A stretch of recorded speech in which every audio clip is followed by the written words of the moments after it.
Assalamualaikum warahmatullahi wabarakatuh. Salam Om Swastiastu, Namo Buddhaya, salam kebajikan. Salam sejahtera untuk kita semua.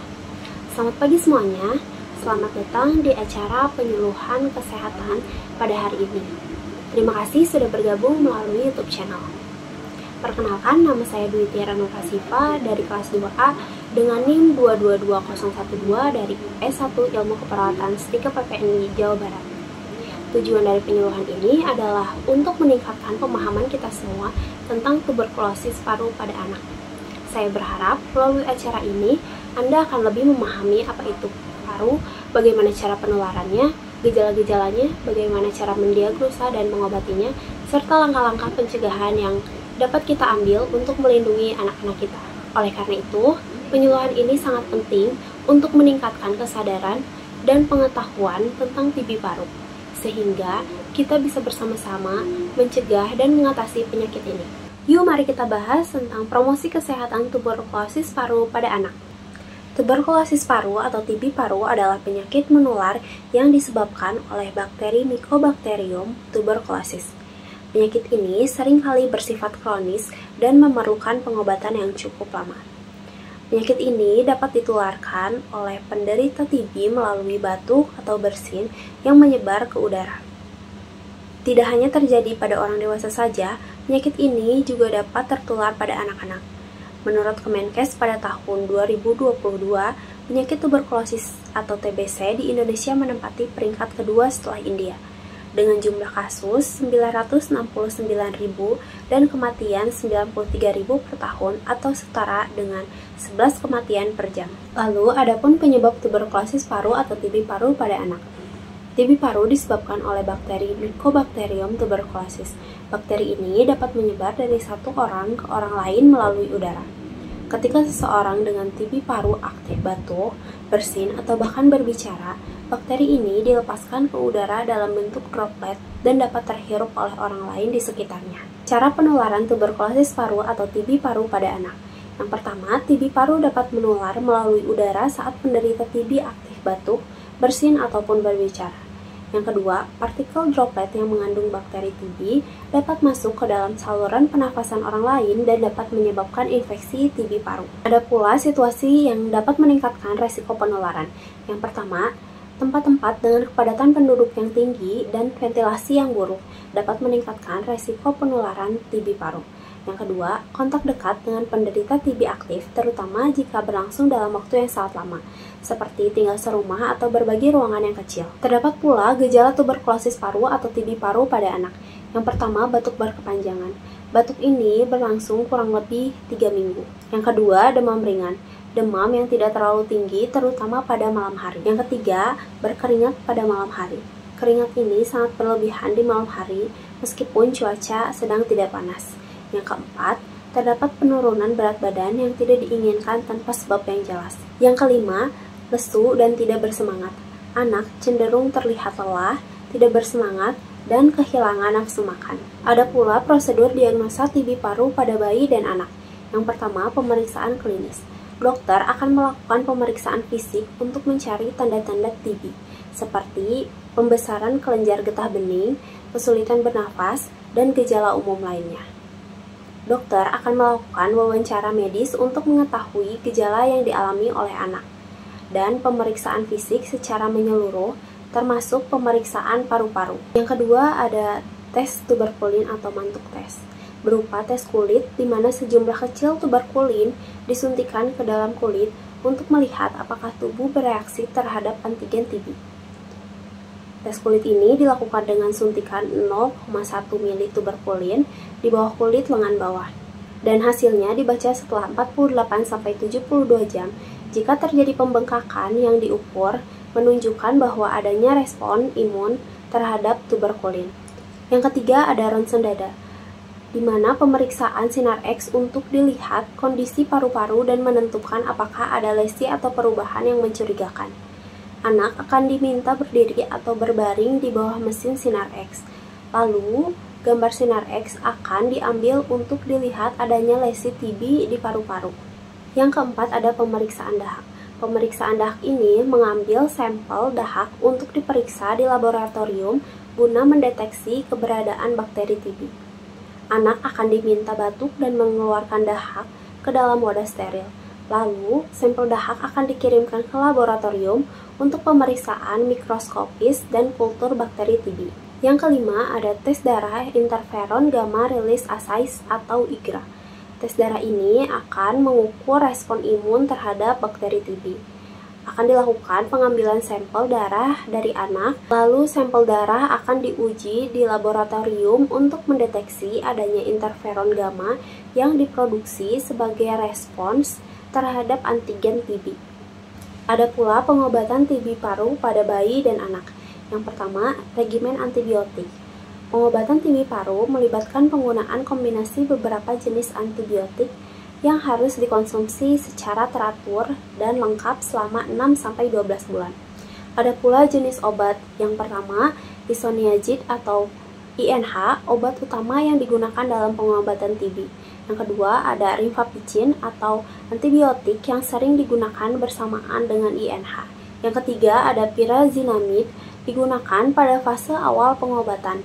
Dan yang terakhir ada ethambutol, sering digunakan dalam kombinasi obat pada pengobatan awal, tetapi ethambutol umumnya tidak direkomendasikan untuk anak di bawah 5 tahun, kecuali jika resistensi obat dicurigai atau dibuktikan. Yang kedua ada fase pengobatan. Yang pertama ada fase intensif. Selama 2 bulan pertama menggunakan kombinasi obat INH, rifampicin, pyrazinamide, dan ethambutol. Lalu ada fase lanjutannya yaitu 4-10 bulan berikutnya menggunakan INH dan rifampicin saja. Yang ketiga ada kepatuhan pada pengobatan. Penting untuk mematuhi regimen pengobatan yang diresepkan oleh dokter untuk memastikan infeksi TB dapat disembuhkan sepenuhnya dan mencegah resistensi obat. Lalu pastikan anak mengonsumsi obat secara teratur sesuai jadwalnya. Lalu pantau efek samping yang mungkin terjadi dan laporkan ke dokter. Lakukan kunjungan yang rutin ke dokter untuk memantau perkembangan pengobatannya. Yang keempat ada pengawasan dan tindak lanjut.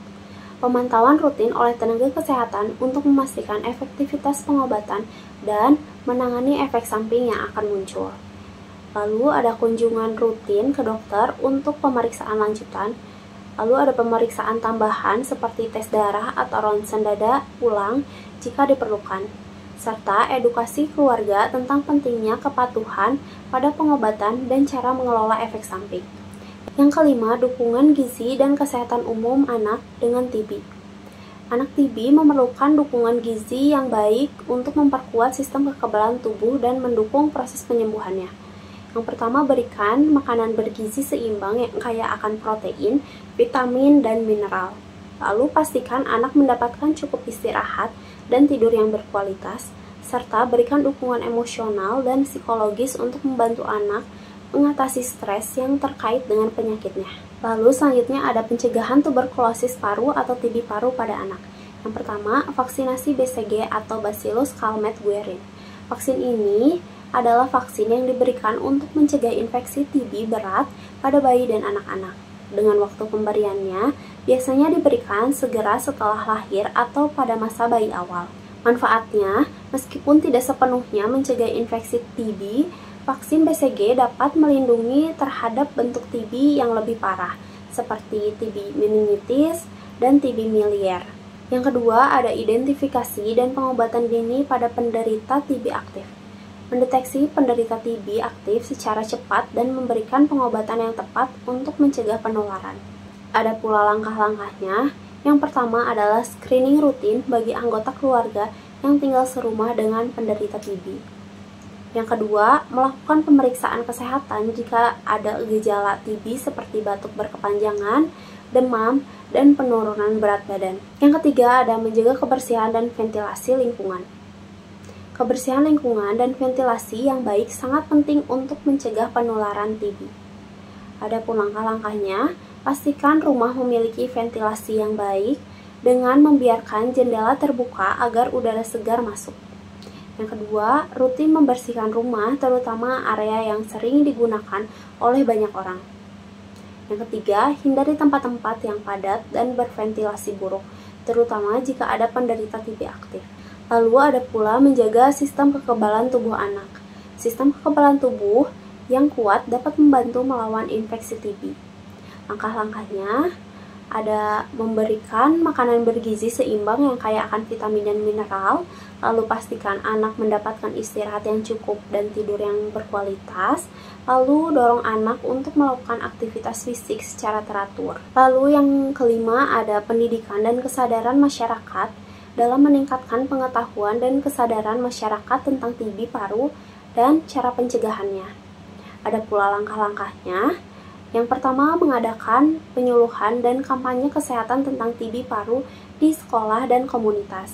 Yang kedua, menyediakan informasi melalui media sosial, brosur, dan video edukasi tentang TB paru dan pencegahannya. Yang ketiga, ada mengajak orang tua dan pengasuh untuk berpartisipasi aktif dalam program pencegahan TB.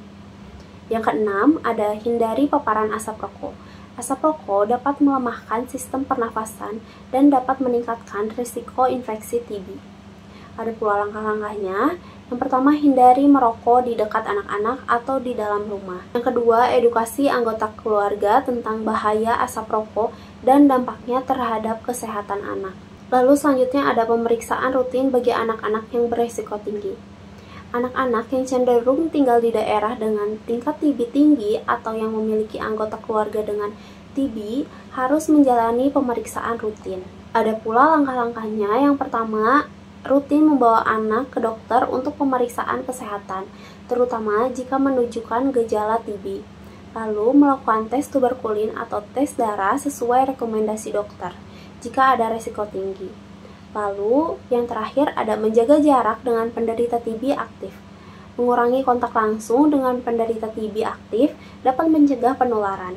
Ada pula langkah-langkahnya. Yang pertama, batasi interaksi dekat dengan penderita TB aktif, terutama di ruang tertutup. Yang kedua, jika harus berinteraksi, gunakan masker dan pastikan ruangan memiliki ventilasi yang sangat baik. Selama penyuluhan ini, saya telah membahas berbagai aspek penting mengenai tuberkulosis paru pada anak. Mari kita rangkum kembali poin-poin utama yang telah kita pelajari hari ini. TB paru adalah infeksi serius yang disebabkan oleh bakteri Mycobacterium tuberculosis dan perlu diingat bahwa TB paru bisa dicegah dan diobati. Penting untuk mengenali gejala-gejalanya, melakukan pemeriksaan dini, dan mematuhi pengobatan yang telah diresepkan. Vaksinasi BCG juga sangat penting bagi bayi sebagai langkah pencegahan. Saya mengajak Anda semua untuk menyebarkan informasi yang telah Anda pelajari hari ini kepada keluarga, teman, dan komunitas Anda. Informasi yang tepat bisa menyelamatkan nyawa. Jika Anda melihat gejala-gejala TB paru pada anak Anda atau anak di sekitar Anda, segerakan periksa mereka ke fasilitas kesehatan terdekat. Kepatuhan pada pengobatan sangat penting untuk kesembuhan total. Terima kasih banyak atas semua perhatiannya. Mohon maaf bila ada salah kata, dan sampai jumpa di lain kesempatan. Wassalamualaikum warahmatullahi wabarakatuh.